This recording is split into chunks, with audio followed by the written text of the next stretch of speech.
नमस्कार दोस्तों, प्रतिबद्ध क्लासेस में आपका स्वागत है।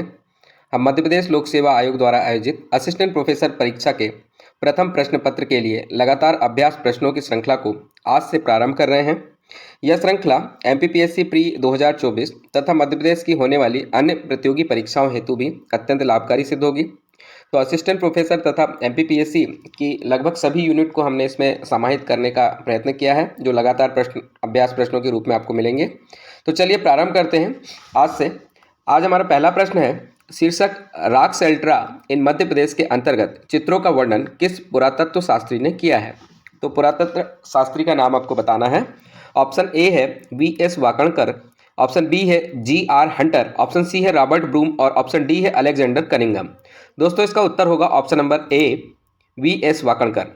प्रसिद्ध पुरातत्व शास्त्री वी.एस. वाकणकर ने वर्ष 1967 में मध्य प्रदेश के अनेक स्थानों पर शैल चित्रों की खोज करके मध्य प्रदेश शीर्षक के अंतर्गत चित्रों का वर्णन किया था और शीर्षक का नाम था रॉकसेल्ट्रा इन मध्य प्रदेश। अगला प्रश्न हम देख लेंगे, पुरातत्व स्थल आवरा कौन सी नदी के किनारे स्थित है। आपको बताना है। नदी का नाम दिया है, ऑप्शन ए शिवना नदी, ऑप्शन बी चंबल नदी, ऑप्शन सी शिप्रा नदी और ऑप्शन डी है पार्वती नदी। तो दोस्तों इसका सही उत्तर हो जाएगा ऑप्शन नंबर बी, चंबल नदी। पुरातत्व स्थल आवरा चंबल नदी के निकट पे स्थित है, मंदसौर जिले में के अंतर्गत ये आता है, यह भी आप ध्यान रखेंगे। अगला प्रश्न देखेंगे, मध्य प्रदेश का वह स्थल जहां पर हाथी दांत की चूड़ियां, देवालय क्षेत्र एवं लोहास्त्रों के नुकीले अग्रभाग प्रमुखता से प्राप्त हुए हैं, तो उस स्थान का नाम आपको बताना है। ऑप्शन ए कसरावद जो खरगोन में है, इंद्रगढ़ मंदसौर में है, ऑप्शन सी डांगवाला उज्जैन में है तथा ऑप्शन डी नावदा टोली महेश्वर जो कि खरगोन के निकट है। तो इसका सही उत्तर हो जाएगा option number B, Indragarh Mandsaur. Mandsaur के पुरातत्व स्थल इंद्रगढ़ से हाथी दांत की चूड़ियां, देवालय क्षेत्र, लोहास्त्रों के नुकीले अग्रभाग एवं तांबे के पुराने सिक्के प्राप्त हुए हैं।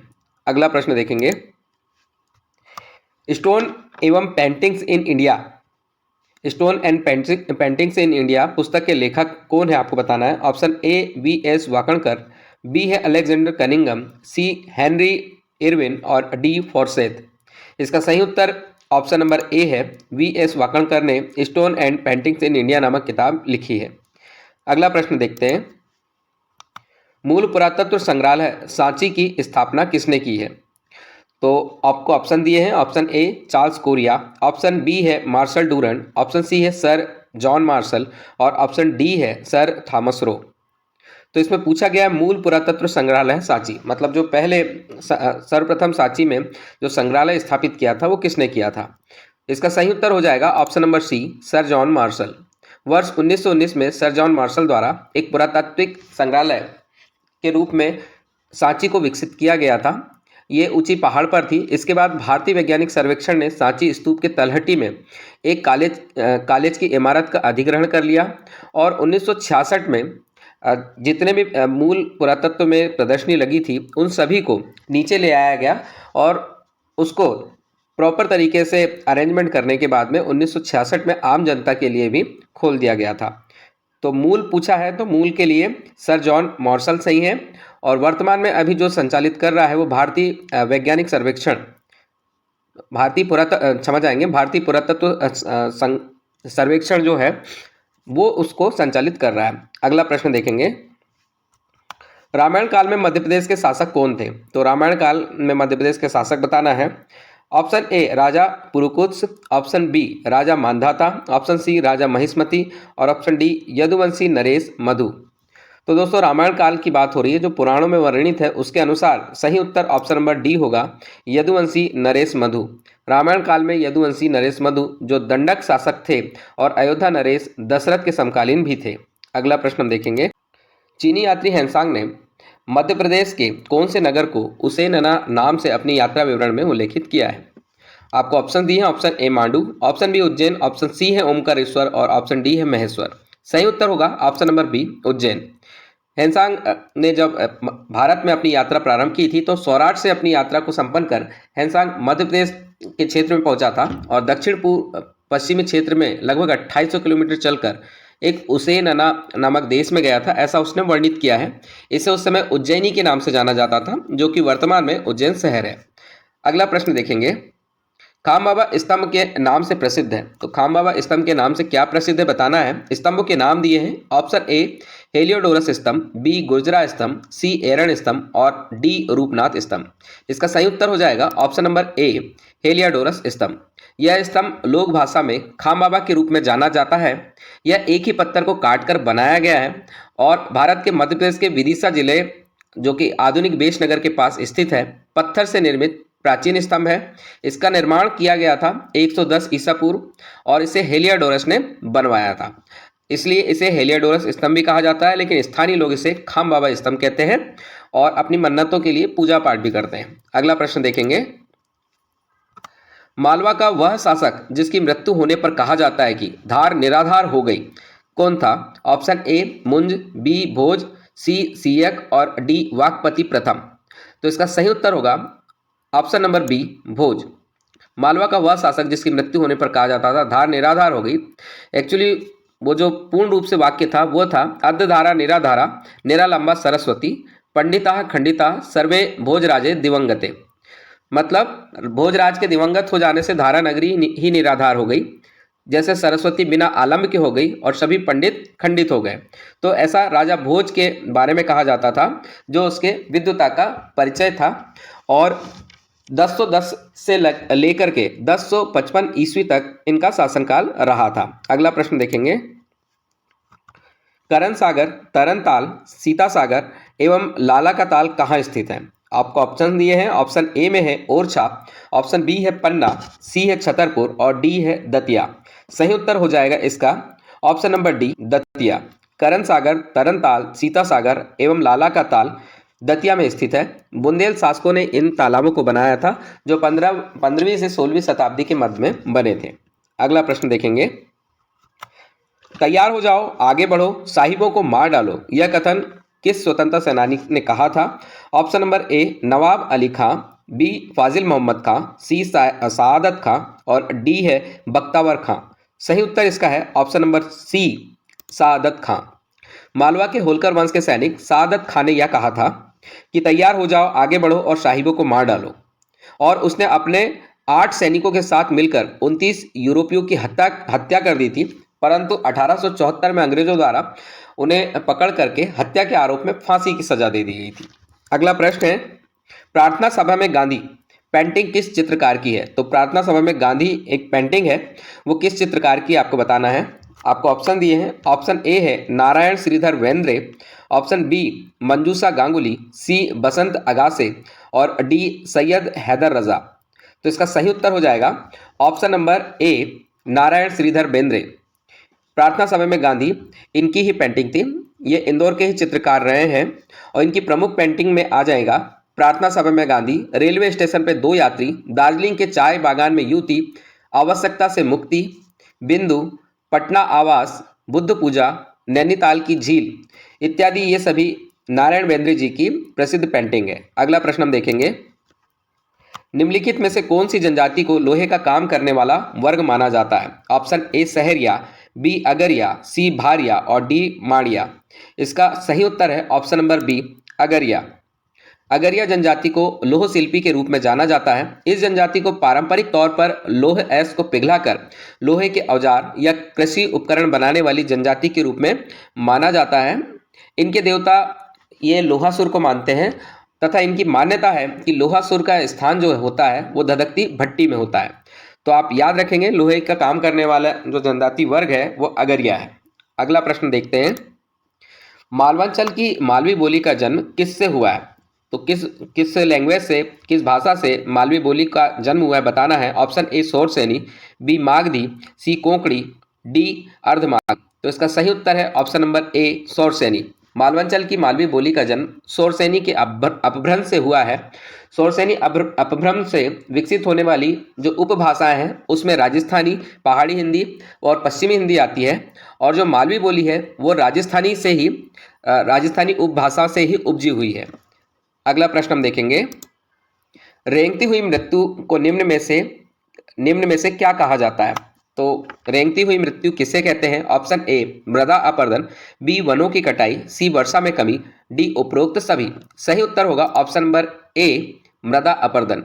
इसका मुख्य कारण जिस क्षेत्र में मृदा अपरदन अधिक होता है वहां महीन चिकनी दोमट मिट्टी का होना और शुष्क जलवायु एवं पशुओं की चराई से वनस्पति का विस्तृत क्षेत्र में समाप्त होना, इन सब कारण से मृदा अपरदन अत्यधिक तेजी से होता है। इस वजह से इसे रेंगती हुई मृत्यु भी कहा जाता है। मध्य प्रदेश की अगर बात करें तो मुरैना, श्योपुर, भिंड, ग्वालियर वाले जो क्षेत्र हैं वहां पे मृदा अपरदन अत्यधिक होता है, इसलिए रेंगती हुई मृत्यु वाला क्षेत्र भी इसे कहा जाता है। अगला प्रश्न देखेंगे, सूर्य की किरणें निम्न में से किस रेखा पर लंबवत पड़ती हैं जिसके कारण मध्य प्रदेश में गर्मी अधिक पड़ती है? आपको ऑप्शन दिए हैं। ऑप्शन ए कर्क रेखा, ऑप्शन बी मकर रेखा, ऑप्शन सी विषुवत रेखा, ऑप्शन डी किसी पर नहीं। तो इसका सही उत्तर हो जाएगा ऑप्शन नंबर ए कर्क रेखा। कर्क रेखा मध्य प्रदेश के बिल्कुल बीचों बीच से होकर गुजरती है, जिसके फलस्वरूप उत्तरी मध्य प्रदेश के क्षेत्र में तापमान में वृद्धि हो जाती है और इसके कारण अत्यधिक गर्मी पड़ती है। अगला प्रश्न देखते हैं, भिलावा किस वस्तु को बनाने में उपयोग में आता है? तो भिलावा एक वनस्पतिक फल होता है, वो किस वस्तु को बनाने में उपयोग में आता है बताना है। ऑप्शन ए है रंगीन कागज बनाने के लिए, बी लकड़ी उद्योग में, सी माचिस व तीली बनाने में, ऑप्शन नंबर डी है स्याही व पेंट बनाने में। तो सही इसका उत्तर होगा ऑप्शन नंबर डी। इसमें ऑप्शन नंबर डी सही है, इसमें गलत दिया है option number C. Option number D स्याही व पेंट बनाने में भिलावा का उपयोग किया जाता है। यह इसे संस्कृत में अग्निमुख के नाम से जाना जाता है और सबसे शक्तिशाली और तेजी से काम करने वाली आयुर्वेदिक जड़ी बूटियों में से एक है। इसका अन्य उपयोग में बवासीर, त्वचा रोग आदि में बड़े पैमाने पर इसका उपयोग किया जाता है। अगला प्रश्न देखेंगे, forest research institute and college के 4 क्षेत्रीय अनुसंधान केंद्रों में से एक मध्य प्रदेश में कहाँ स्थित है? तो बताना है आपको। ऑप्शन ए है इंदौर, बी भोपाल, सी ग्वालियर, डी जबलपुर। इसका सही उत्तर होगा option number D Jabalpur. Forest research institute and college के 4 क्षेत्रीय अनुसंधान केंद्रों में से एक मध्य प्रदेश में जबलपुर में स्थित है। अगला प्रश्न है, पार्क इंटरप्रिटेशन योजना कहाँ लागू है? आपको ऑप्शन दिए हैं। Option A Kanha Kisli, B Bandhavgarh, C Pench और डी फासिल। तो दोस्तों इसका सही उत्तर हो जाएगा ऑप्शन नंबर ए कान्हा किसली। कान्हा किसली नेशनल पार्क में अमेरिका के नेशनल पार्क सर्विस की सहायता से पार्क इंटरप्रिटेशन योजना लागू की गई है। इसके तहत पार्क के बारे में संपूर्ण जानकारी दी जाती है और समस्त वनस्पति और पशुओं के बारे में नॉलेज भी दिया जाता है। अगला प्रश्न हम देखेंगे, ग्रीक विद्वान टॉलमी ने नर्मदा को किस नाम से पुकारा है? तो टॉलमी ने नर्मदा को किस नाम से पुकारा है बताना है। ऑप्शन ए सोमोदेवी, बी मैकलसुता, सी रेवा और डी नामोदास। ये चारों ही नाम नर्मदा के हैं। इसका सही उत्तर होगा ऑप्शन नंबर डी नामोदास। ग्रीक विद्वान टॉलमी ने नर्मदा को नामोदास नाम से पुकारा है। इसके अतिरिक्त उन्हें शिव की बेटी के रूप में भी जाना जाता है, अतः उसे शंकरी, रुद्रदेह, रेवा तथा मेकल पहाड़ों से निकलने के कारण मेकलसुता इत्यादि नाम से भी पुकारा जाता है। अगला प्रश्न देखते हैं, गंगा और महानदी के बीच जल द्विभाजक किसका भाग है? तो आपको बताना है गंगा और महानदी के बीच में जल द्विभाजक किसका भाग है। ऑप्शन ए है सतपुड़ा श्रेणी का भाग, बी मैकल का पठार, सी बघेलखंड का पठार, डी बुंदेलखंड का पठार। तो इसका सही उत्तर आप भलीभांति जानते होंगे। ऑप्शन नंबर सी इसका सही उत्तर है बघेलखंड का पठार। गंगा और महानदी के बीच जल द्विभाजक जो है वो बघेलखंड का पठार है। अगला प्रश्न देखेंगे, मध्य भारत के पठार में चीनी मिट्टी एवं चूने का पत्थर कहाँ पाया जाता है? तो मध्य भारत के पठार में चीनी मिट्टी एवं चूने का पत्थर कहाँ मिलता है? ऑप्शन ए है भिंड में, बी ग्वालियर में, सी मुरैना में और डी शाजापुर में। तो सही उत्तर है इसका ऑप्शन नंबर बी ग्वालियर में। ग्वालियर में चीनी मिट्टी एवं चूने के पत्थर पाया जाता है। अगला प्रश्न हम देखते हैं, राष्ट्रीय मीडिया संग्रहालय की स्थापना कहाँ की जाएगी? आपको ऑप्शन दिए हैं। Option A Indore, B Bhopal, C Lucknow और डी अहमदाबाद। तो इसका सही उत्तर हो जाएगा नंबर बी भोपाल में। 2023 में घोषणा की गई है राष्ट्रीय मीडिया संग्रहालय की स्थापना की। इस संग्रहालय में केंद्रीय studio, digital media lab, cinema और भारतीय भाषाओं पर केंद्रित पृथक विभाग के बारे में जानकारी होगी।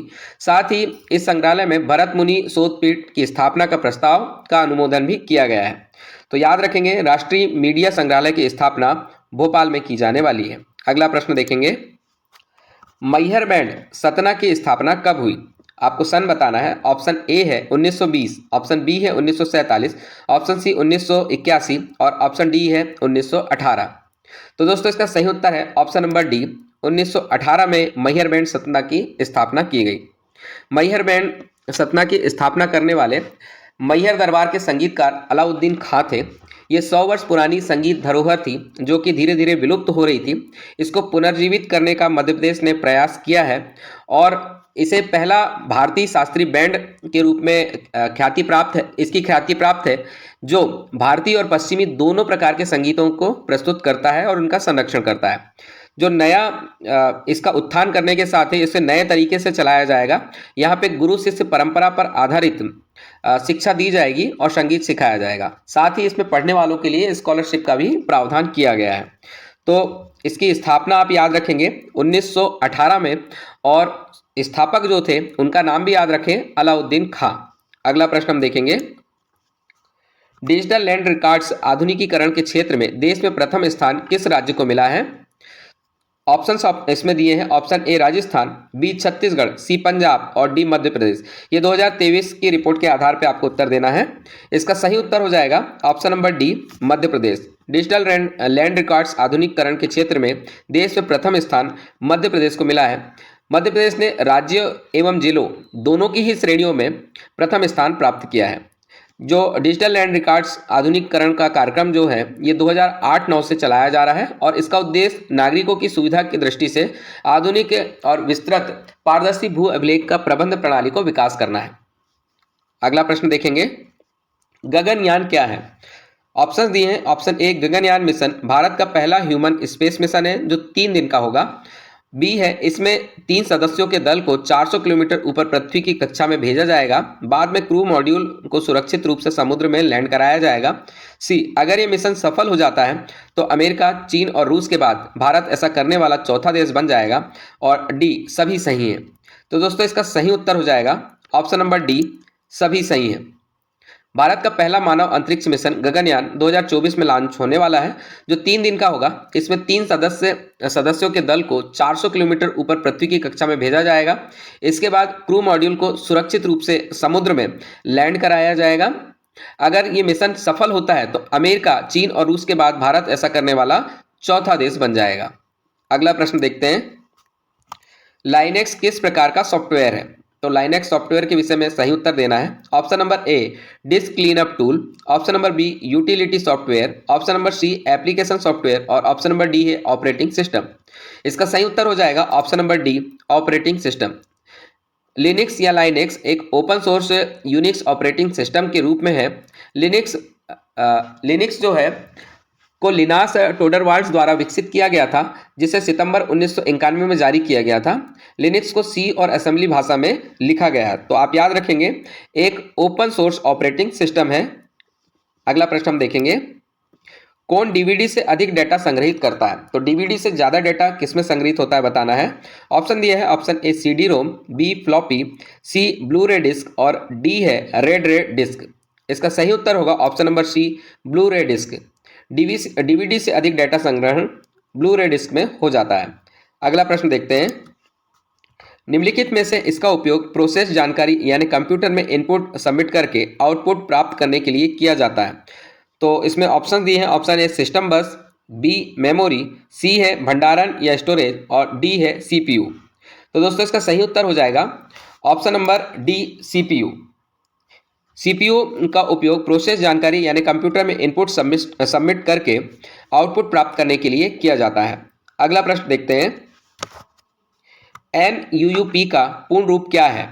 इसमें ऑप्शन दिए हैं, ऑप्शन ए है national unified USSD protocol, option B है national united USSD platform, option C है नेशनल यूनाइटेड यूएसएसडी प्रोटोकॉल और ऑप्शन नंबर डी दिया है नेशनल यूनिफाइड यूएसपी प्लेटफॉर्म। तो दोस्तों इसका सही उत्तर हो जाएगा ऑप्शन नंबर बी, NUUP का पूर्ण रूप है नेशनल यूनाइटेड यूएसएसडी प्लेटफॉर्म। तो इसका मतलब ये होगा NUUP नेशनल यूनिफाइड यूएसएसडी एक प्लेटफॉर्म है जो एक यूएसएसडी आधारित मोबाइल बैंकिंग सेवा है जो सभी बैंकों और दूरसंचार सेवा प्रदाताओं को एक साथ एक मंच पे लाती है। NUUP में ग्राहक अपने मोबाइल फ़ोन नंबर से केवल *99# दबाकर बैंकिंग सेवाओं का लाभ लेता है। तो दोस्तों ये हमारा आज का अंतिम प्रश्न था। इसी तरह के अभ्यास प्रश्नों के लिए आप हमारे साथ अब लगातार जुड़िए। धन्यवाद। जय हिंद।